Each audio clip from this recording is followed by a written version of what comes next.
नमस्कार हिंदुस्तान, नमस्कार महाराष्ट्र, नमस्कार पुणे. आज या ठिकाणी मला खूपच अभिमान वाटतोय की ज्या मातीत मी उभा आहे ती माती भारतरत्न बाबासाहेब आंबेडकर, समाज सुधारक महात्मा फुले यांसारख्या थोर देशभक्तांची कर्मभूमी आहे. दोस्तों, जिस देश में लोगों को ही अपने आप को पिछड़ा सिद्ध करने की होड़ लगी हो, मैं आपसे पूछना चाहता हूं मित्रों, क्या वो देश आगे बढ़ सकता है? नहीं.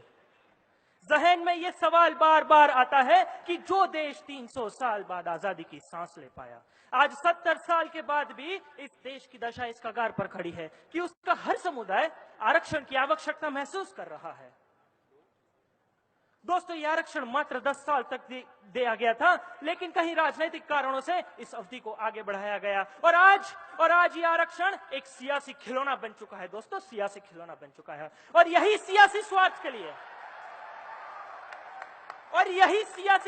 लिए जात पात के हथियार से लोगों, समाज को बांटने वाले लोगों ने हम जैसे युवाओं को भी इस आरक्षण की लालच में घूसखोरी देके भ्रमित कर दिया है. दोस्तों, परिणाम आज मेरे गुजरात में कोई अपनी संपन्न जाति के लिए आरक्षण मांग रहा है.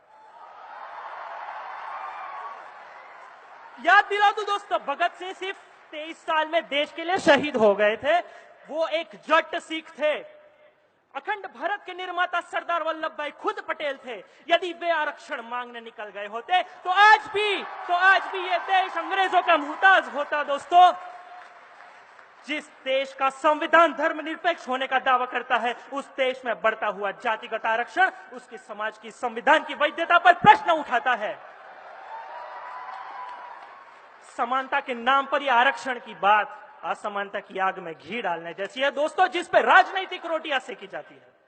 अगर इस आरक्षण की व्यवस्था को जड़ मूल से मिटाना है तो समाज के सभी वर्गों को पढ़ने का और रोजगार करने का समान अवसर प्रदान करना होगा.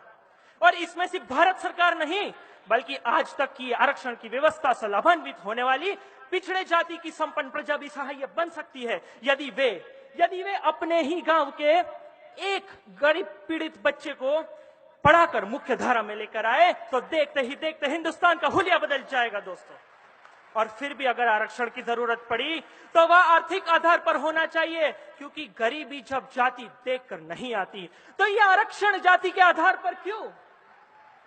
दोस्तों, ऊंची डाली को छूने के लिए हमें ऊपर उठना चाहिए, ना कि उस डाली को ही झुका देना चाहिए. ठीक उसी तरह कमजोर को योग्य बनाकर उसे कार्य सौंपना चाहिए, ना कि उसे आरक्षण देकर कार्य को ही झुका देना चाहिए.